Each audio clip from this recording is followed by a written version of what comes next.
পীরে কামেল হযরতুল আল্লাহ শেখ হাফিজুল্লাহ রাহিমাহুল্লাহ প্রতিষ্ঠিত খানকার উদ্যোগে অনুষ্ঠিত আজকের এই ইসলাহি মজলিস এর এই মুহূর্তের সম্মানিত সভাপতি, উপস্থিত হযরত উলামায়ে কেরাম, মুরব্বিয়ানে আযম, দূর দূরান্ত থেকে আগত ইসলাম প্রিয় সুধী সমাজ,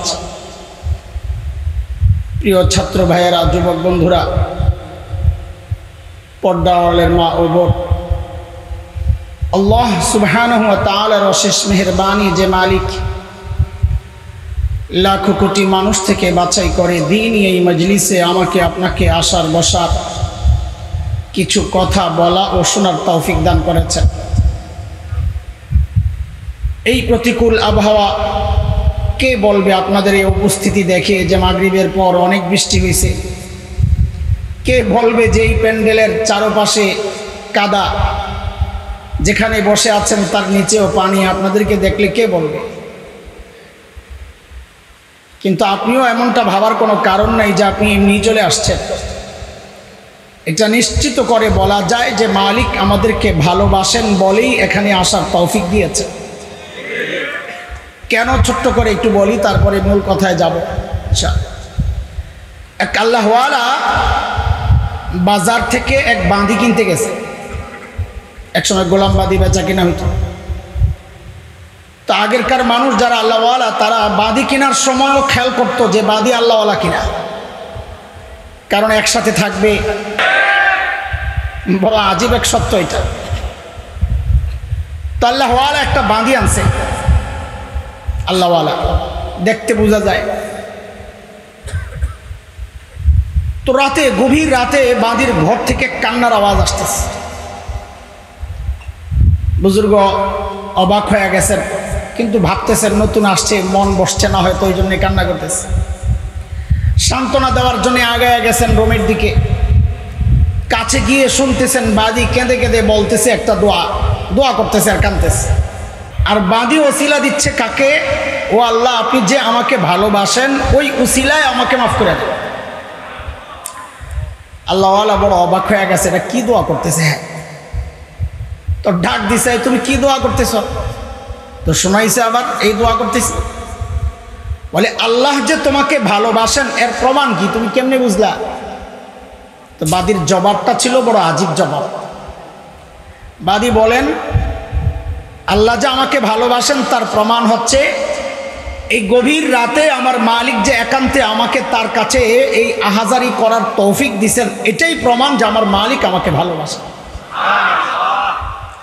বলার উদ্দেশ্য হচ্ছে এই প্রতিকূল অবস্থাতেও এখানে আসতে পারা, বসতে পারা, এটাই প্রমাণ যে আমার মালিক আমাকে ভালোবাসেন। আলহামদুলিল্লাহ। এখানে অনেক বুজুর্গরা আজকে আসবেন।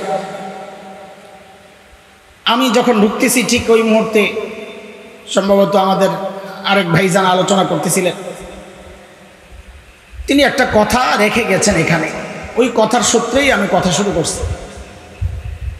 যে এই ইসলাহি মজলিসের মাকসাদ, যেই উদ্দেশ্যে এই মজলিস, আমাদেরকে যেন আল্লাহ তাআলা সেইভাবে নিজেদেরকে গড়ার তৌফিক দেন। কি মাকসাদ বলেন তো? এই সমস্ত মজলিসের মাকসাদ কি? যদি সুযোগ থাকে, হযরত চলে আসলে আমি ছেড়ে দিব ইনশাআল্লাহ। যদি সুযোগ থাকে এই পর্যন্ত বলার, আমি বলতে থাকি। মাকসাদ কি আসলে? কেন আসছেন? যারা আয়োজন করেন তারাই বা কি চান? যাদেরকে টার্গেট করে এই প্রোগ্রামগুলো করা হয় তাদেরই বা কি উদ্দেশ্য? সে কথায় আমি পরে যাব ইনশাআল্লাহ। আগে ভূমিকার কিছু কথা বুঝে নিই। দুনিয়ায় যে কোনো উদ্দেশ্য হাসিলের জন্যে তিনটা বিষয় জরুরি। আমার সাথে সাথে পড়াশোনানোর মতো আপনাদেরকে বলা লাগবে। কয় জিনিস জরুরি? এক নাম্বার হচ্ছে টার্গেট ঠিক করা। উদ্দেশ্য অর্জনের জন্য আপনাকে আগে টার্গেট নিতে হবে, টার্গেট ঠিক করা। দুই নাম্বার হচ্ছে ওই টার্গেট অনুযায়ী কাজ করা, আগে বাড়া। টার্গেট করলেন, হুজুর দোয়া করে আল্লাহ যেন আমার একটা বাচ্চা দেয়। তো হুজুর দোয়া করে আর আয়া বলে হুজুর দোয়া তো কবুল হয় না। তো হুজুর একদিন সন্দেহ করে জিজ্ঞেস করছে, বিয়া করছেন কেন? বিয়া তো করিনি। ভুলটা কি হয়েছে? টার্গেট তো করছে, টার্গেট অনুযায়ী আগায় নাই। আচ্ছা, 3 নাম্বার হচ্ছে সেই টার্গেট অনুযায়ী যে আগাবে সেটা সিস্টেম মতো করতে হবে, আগানোটা নিয়ম মাফিক হতে হবে। ঠিক এই কথাটাই আল্লাহ তাআলা, আমি যে আয়াত পড়েছি সূরা বনী ইসরাঈলের, এই কথাটাই আল্লাহ তাআলা বলতেছেন, ওয়ামান আরাদাল আখিরাহ, যার টার্গেট আখিরাত, মানে টার্গেট ঠিক করছে সে, কি টার্গেট? আখিরাত। ওয়া সাআ লাহা সাইয়াহা, এবং সেই টার্গেট অনুযায়ী কাজও শুরু করছে। আমি সরল তর্জমা করতেছি, ওলামায়ে কেরাম ভুল ধরেন না, বুঝানোর জন্যে। অনেক সময় বুঝানোর জন্য বলা কথাগুলো অপেসের কারণ হয়ে যায়, এই জন্য কথাটা ভেঙে নিলাম। ওয়া সাআ লাহা সাইয়াহা, সেই টার্গেট অনুযায়ী কাজও শুরু করছে। 3 নাম্বার, ওয়া হুয়া মুমিন, সিস্টেম মতো শুরু করছে, সোজা কথা, ঈমান আনছে, নাইলে তো কাজ করলে লাভ হবে না। বিষয় কয়টা বলেন? 1 নাম্বার টার্গেট ঠিক করা, 2 নাম্বার টার্গেট অনুযায়ী আগানো, 3 নাম্বার সিস্টেম মতো আগানো। তো এই 3 কাজ যদি কেউ করে তো আল্লাহ তাআলা বলতেছেন, শোনো, ফাউলাইকা কানা সাইয়ুহুম মাশকুরা, আমি এতটা অকৃতজ্ঞ নই। এইভাবে যদি কেউ আগায় তো আমি আল্লাহ ওয়াদা দিচ্ছি, আমি তার এই কাজ বিফল হয়ে যেতে দেব না, আমি এর বিনিময় দিয়েই দিব।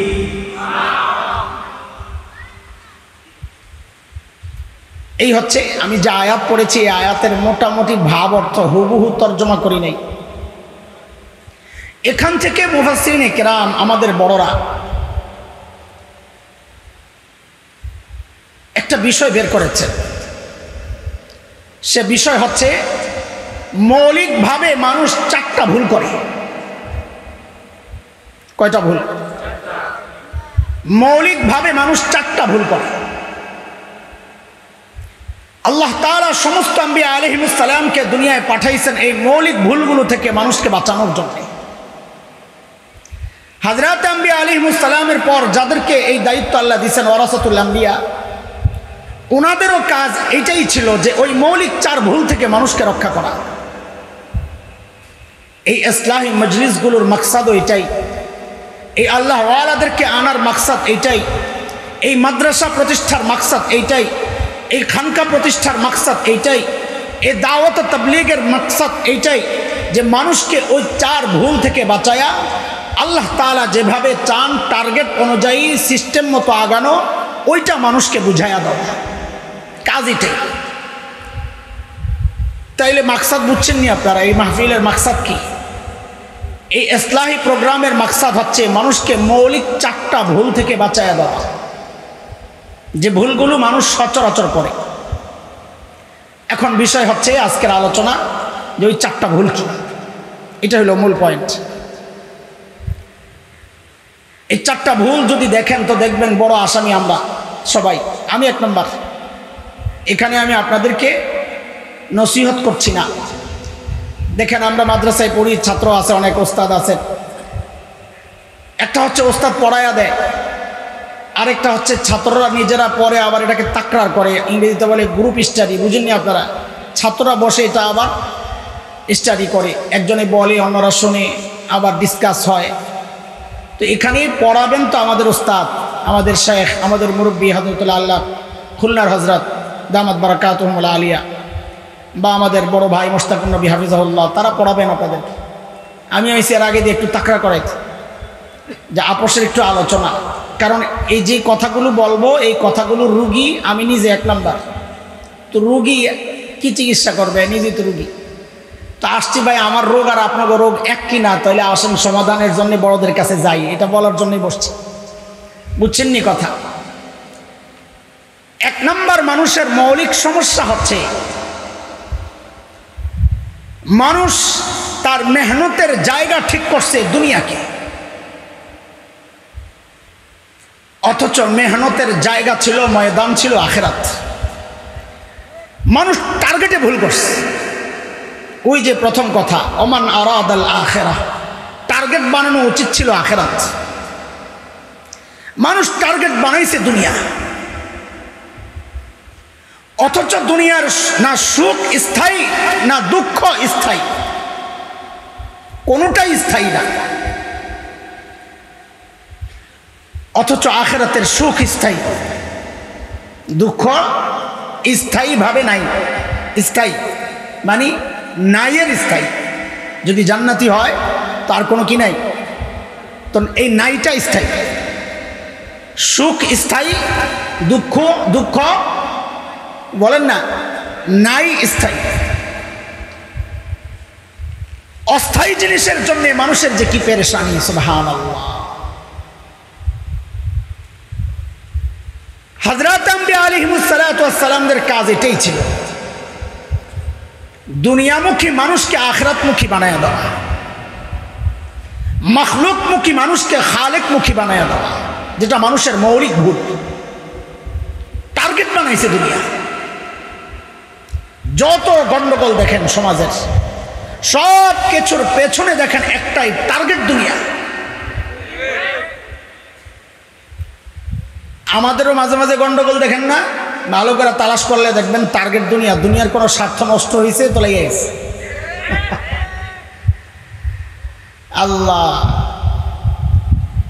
আল্লাহর হাবিব সাল্লাল্লাহু আলাইহি ওয়াসাল্লাম তার মেহনত দ্বারা সাহাবায়ে কেরামের মধ্যে যে জাগরণটা তৈরি করে গেছেন রিদওয়ানুল্লাহি আলাইহিম আজমাইন, সেটা হচ্ছে মানুষগুলোকে আখিরাতমুখী বানিয়ে দিয়ে গেছে।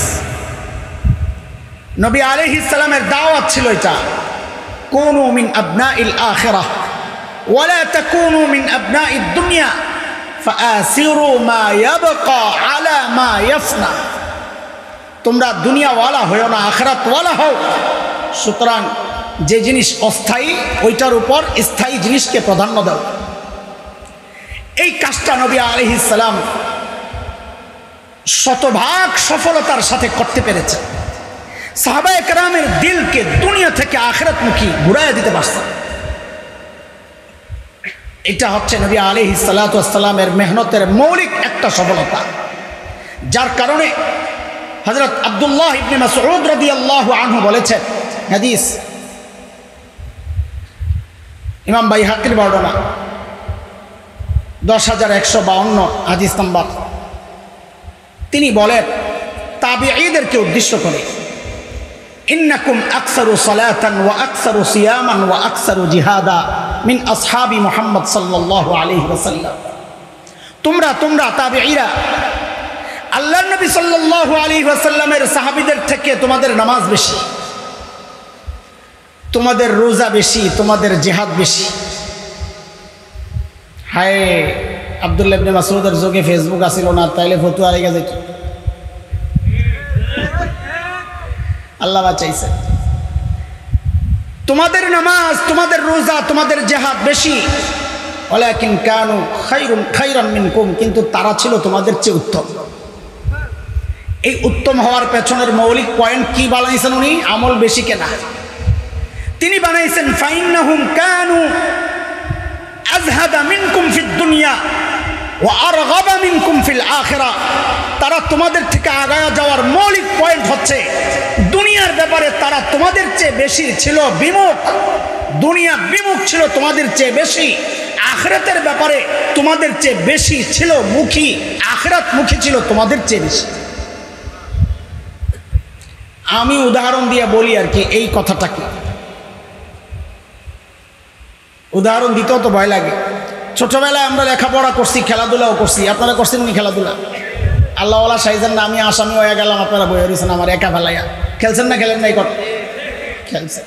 লেখাপড়াও করছি, তাই না? আলহামদুলিল্লাহ।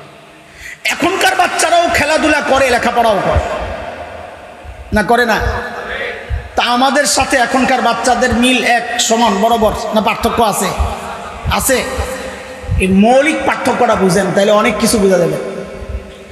মৌলিক পার্থক্য হচ্ছে আমরা লেখাপড়া করছি, ফাঁকে ফাঁকে খেলছি, আর এখনকার বাচ্চারা চায় খেলবে, ফাঁক পাইলে পড়বে। কথা ঠিক? ঠিক হযরতে সাহাবায়ে কেরাম রিদওয়ানুল্লাহি আলাইহিম আজমাইনদের সাথে আমাদের সাথে মৌলিক পার্থক্য এখানে। হযরতে সাহাবায়ে কেরাম দুনিয়ার কাজ করছেন, করেন নাই তা না, ব্যবসা করছেন, কৃষিকাজ করছেন, বকরি চড়াইছেন, উট চড়াইছেন, আখিরাতের কাজও করছেন। আমরাও দুনিয়ার কাজ করি, আখিরাতের কাজও করি। মৌলিক পার্থক্য কোথায়? হযরতে সাহাবায়ে কেরাম করেছেন আখিরাতের কাজ, ফাঁক পাইলে করছেন দুনিয়ার কাজ, আর আমরা করি তো দুনিয়ার কাজ, ফাঁক পাইলে করি আখিরাতের কাজ, তাও ভেজাল। এটা হলো আসল কথা। এই ফাঁকে ফাঁকে যে আখিরাতের কাজ করি, ওটার মধ্যেও দুনিয়ার ধান্দা থাকে। ভাই আমি আমার কথা কইতেছি, আগের থেকে কইয়া লাই, কেউ রাগ করেন না, আমি আমারই বলতেছি। কি মানুষগুলাকে নবী কি বানায়া দিলেন! সাহাবায়ে কেরাম এক একজনকে ধরলে রাত শেষ হবে। আমি শুধু বুঝানোর জন্য একটা উদাহরণ আনতেছি। কি মানুষ কি বানায়া দিছে, কি দুনিয়াদাররে কি আখিরাতওয়ালা বানায়া দিছে নবী আলাইহিস সালাম। টার্গেট ঠিক করাইয়া দিছে, টার্গেট ঠিক করাইয়া দিছে। আমাদের বড়দের মুখে শোনা, সাহাবায়ে কেরাম আমাদের থেকে অনেক বেশি উচ্চতায় চলে যাওয়ার পেছনের মৌলিক দুইটা পয়েন্ট। এক হচ্ছে সাহাবায়ে কেরাম নবীর টার্গেট বুঝে গেছেন, আর সেই টার্গেট অনুযায়ী নবী আলাইহিস সালামকে পুরোপুরি মেনেছেন, বাস তারা অনেক দূর আগায় গেছে। আমার ব্যাখ্যায় মাঝে মধ্যে কথাগুলো আসবে, ইনশাআল্লাহ বুঝাইয়া দেব। আল্লাহর নবীর এক সাহাবী হযরত মুসআব ইবনে উমাইর রাদিয়াল্লাহু আনহু। ও দুনিয়ার যুবক হিরুরা, একটু কথা শোনো। আয় মুসআব ইবনে উমাইর ফাতা মক্কা, মক্কার হিরু, হিরু অফ মক্কা, এই উপাধি তার, মক্কার হিরু। মায়ের একমাত্র সন্তান, বাবা নাই। একমাত্র সন্তানের জন্য মায়ের সব আহ্লাদ, যা আছে যা চায় সব। মুসআব ইবনে উমাইরের চুলের স্টাইল অন্য যুবকদের থেকে আলাদা, কাপড়ের স্টাইল অন্য যুবকদের থেকে আলাদা। সুগন্ধি ব্যবহার করেন তো মক্কার সেরা সুগন্ধি ব্যবহার করেন। মুসআব ইবনে উমাইর এমন ফ্যাশনেবল মানুষ, নায়ক নায়ক হিরো। গোটা মক্কার নারী পুরুষ যেদিক দিয়ে যায় তাকায়া থাকে, আহা কি সুন্দর ছেলে। কিছুর অভাব ছিল না, আবদার যা করে মা দিয়ে দেয়। একমাত্র ছেলে, আদরের ছেলে, ছেলেও ওইরকম সুন্দর। আর সুন্দর হইলেই হয় না, অনেকের তবিয়ত লাগে ফ্যাশন করার। অনেক আছে মানুষ সুন্দর কিন্তু তবিয়ত নাই। মুসআব ইবনে উমাইর মানুষও সুন্দর, টাকাও আছে, দিলও আছে, সব লাগাইয়া মিলাইয়া একসাথে জোড়া লাগাইলে হয় ফাতা মক্কা, মক্কার হিরো। নবী আলাইহিস সালামের দাওয়াত কানে গেল, হিরো এইবার কাইত হয়ে গেছে। সুবহানাল্লাহ বললেন না? মুসলমান হয়ে গেছে। দুনিয়াদার ছিল, দুনিয়ার রং ঢঙের মধ্যে ছিল, দুনিয়ার নাজ নিয়ামতের মধ্যে ছিল। দাওয়াত পায়া দিল পাল্টানো শুরু হয়ে গেছে, পাল্টাইতে পাল্টাইতে উপর দিয়েও পাল্টায় গেছে। মার তো সহ্য হয় না, আমার কি ছেলে কি হয়ে গেল। আমাদের কাছে কিছু যুবক ছেলেমেলে আসে, দাড়ি টাড়ি রাখে, বাবার কাছে গেলে আমার পোলাটারে শেষ করে লেছি, কি পোলা কি হয়ে গেল বলেন না? মুসআব ইবনে উমাইরের মাও একই কথা, আমার কি ছেলেরে মোহাম্মদ কি বানাইয়া দিল সাল্লাল্লাহু আলাইহি ওয়াসাল্লাম। বানছে বানছে, বন্দি করছে, মক্কার লোকজনের সহায়তায় বন্দি করছে, যেন নবী আলাইহিস সালামের কাছে যেতে না পারে। বহু কষ্ট মুসআব ইবনে উমাইর। নবী আলাইহিস সালামের কাছ থেকে হিজরতের অনুমতি নিয়ে হাবশায় চলে গেছে। আহারে মার জি কষ্ট। এত কষ্টের ছেলে, জীবনের এমন কোন আরজি নাই পুরা করে নাই, এমন আদরের ছেলে মাকে ছেড়ে চলে গেছে। এটার নাম ইসলাম। ইসলামের ভালোবাসা যার দিলে ঢুকে, সে পরোয়া করে না আমার কে চলে গেল, সে পরোয়া করে আমার ঈমান না চলে যায়। সে বাবা ছাড়তে পারে, সন্তান ছাড়তে পারে, বিবি ছাড়তে পারে, দিন ছাড়তে পারে না।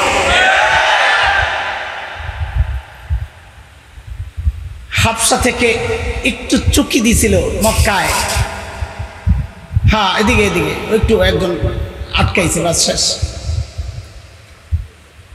মক্কার খোঁজ খবর নেওয়ার জন্য গোপনে আসছে, আবার একটু ধরা পড়ে গেছে, আবার আটক, আবার কষ্ট দেওয়া শুরু, দিল পাল্টায় না। এক সময় ছাড়া পাইছেন। মদিনা থেকে মদিনার মানুষরা আসছেন নবী আলাইহিস সালামের সাথে সাক্ষাতের জন্য। নবুয়তের 11তম বছর বাইআত হয়েছে, প্রথম বাইআত। আমি সেই হিস্ট্রির দিকে যাচ্ছি না, আমি কথা আগাইতে পারবো না শেষ। তারা চলে গেছেন। এর পরের বছর আবার আরেক গ্রুপ আসছে, আবারও বাইআত হয়েছে। তারা শিক্ষক চাইলেন, শিক্ষক মদিনার জন্য আমাদেরকে কিছু শিক্ষক দেন। নবী আলাইহিস সালাম দুইজনকে নির্বাচন করলেন। একজন অন্ধ সাহাবী আব্দুল্লাহ ইবনে উম্মে মাকতুম রাদিয়াল্লাহু আনহু, আরেকজন মুসআব ইবনে উমাইর রাদিয়াল্লাহু আনহু, দুইজনকে পাঠায়া দিলেন মুবাল্লিগ এবং মুআল্লিম হিসেবে। যাও দাওয়াতও দাও, আর যারা মুসলমান হয় তাদেরকে তালিমও দাও। এভাবেই চলছে। নবী আলাইহিস সালাম যখন হিজরত করে মদিনায় যান, প্রথম বছর গেল, দ্বিতীয় বছর বদর, তৃতীয় বছর উহুদ। উহুদের ময়দানে সাহাবায়ে কেরাম আল্লাহর নবী সাল্লাল্লাহু আলাইহি ওয়াসাল্লাম ঝান্ডা তুলে দিলেন হযরত মুসআব ইবনে উমাইরের হাতে। মনে রাখতে হবে কোন মুসআবের কথা বলতেছি, হিরো অফ মক্কা। বীর বিক্রমে লড়াই করে হযরত মুসআব শহীদ হয়ে গেলেন। যুদ্ধ শেষ, দাফনের পালা আসছে। আপনারা জানেন শহীদ যারা হয় তাদের মাসআলা হচ্ছে গোসল ছাড়া ওই লড়াইয়ের যে কাপড় ছিল রক্তাক্ত কাপড় সহই দাফন করতে হয়,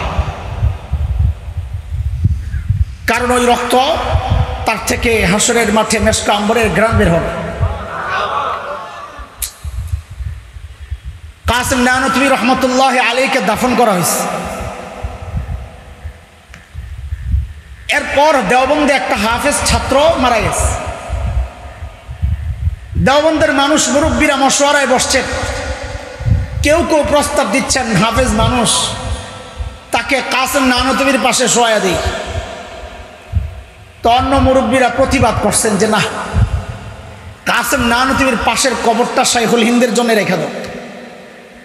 মাহমুদ হাসান দেওবন্দি রহমতুল্লাহ আলাইহি প্রস্তাব আসার পর সবাই আবার ঘুরে গেছে যে হ্যাঁ এটাই ঠিক, কাসিম নানতুবির পাশের কবরটা হবে শাইখুল হিন্দের। সিদ্ধান্ত পায়া সবাই খুশি, চলো এই খুশির খবরটা শাইখুল হিন্দকে পৌঁছাই। আহা, আমাদের আকাবিরদের চিন্তা চেতনা কত উঁচা ছিল। যেই নাই খবর শাইখুল হিন্দের কাছে পৌঁছালেন, খবরটা খুশির না? আপনারা বলেন না? আরে আল্লাহওয়ালার পাশে শোয়ার সৌভাগ্য, এটা খুশির খবর না দুঃখের? কিন্তু শাইখুল হিন্দ হাউমাউ করে কান্না শুরু করছে। দেওবন্দের মুরব্বীরা অবাক হয়ে গেছে, এলাকাবাসী, মুরব্বী বলতে মাদ্রাসার মুরব্বী না, এলাকাবাসী। একজন জিজ্ঞেস করলেন, হযরত এই সংবাদে আপনি আনন্দিত না? শাইখুল হিন্দ বলেন, কাসিম নানতুবির পাশে শোয়া এটা তো আমার জন্য সৌভাগ্যের, কেন আনন্দিত হব না? কিন্তু আমি ভাবি কি, তোমরা ভাবছো কি? বলে আপনি কি ভাবেন? বলে আমি তো ভাবি, ও আল্লাহ, আমার জেহাদের ময়দানে এমন মৃত্যু দিও যে আমার লাশটা খুঁজে না পাওয়া যায়, টুকরা টুকরা হয়ে গোটা ময়দানে ছড়ায়া ছিটায়া থাকে। কেন? হযরত ইসরাফিল যখন দ্বিতীয় ফুঁক দিবে, যখন সব লাশগুলো কবর থেকে উপরে উঠবে জিন্দা হয়ে হয়ে, সবার লাশ উঠবে আস্তা আস্তা, আর আমার লাশটা উঠবে চারদিক থেকে, গোশতের টুকরাগুলো লাফায়া লাফায়া আসতে থাকবে, রক্তগুলো পড়তে থাকবে, আর ওই রক্ত থেকে মিশকে আম্বরের ঘ্রাণ বের হবে। আমার মালিক পার্শ্ব আজিম থেকে তাকায়া তাকায়া হাসবে। আমি তো ওই মৃত্যু চাই। কথাটা বলার উদ্দেশ্য হচ্ছে শহীদের রক্ত থেকে মিশকে আম্বরের ঘ্রাণ বের হবে, সেজন্য সেই রক্ত সহই দাফন করা হয়। উহুদের যুদ্ধে কাপড় চোপড় কম, কাফনের কাপড় টাপড় নাই, সিদ্ধান্ত হয়েছে দুইজন দুইজন কইরা দাফন। কাকে আগে দিবে? বলে যার কোরআন বেশি আছে মুখস্থ তারে আগে দাও। দেখেন নবী আলাইহিস সালাম পর্যন্ত হাফেজের মূল্যায়ন করছেন। যার মুখস্থ বেশি কোরআন, যার আয়াতে কোরআন বেশি, তাকে আগে ঢুকাও। মুসআব ইবনে উমাইর রাদিয়াল্লাহু তাআলা আনহুর পালা আসছে। কোন মুসআব? ফাতা মক্কা। আয় দুনিয়ামুখী মানুষটারে কতটা আখিরাতমুখী বানায়া দিয়েছেন আল্লাহর হাবিব সাল্লাল্লাহু আলাইহি সাল্লাম তার মেহনত দিয়া।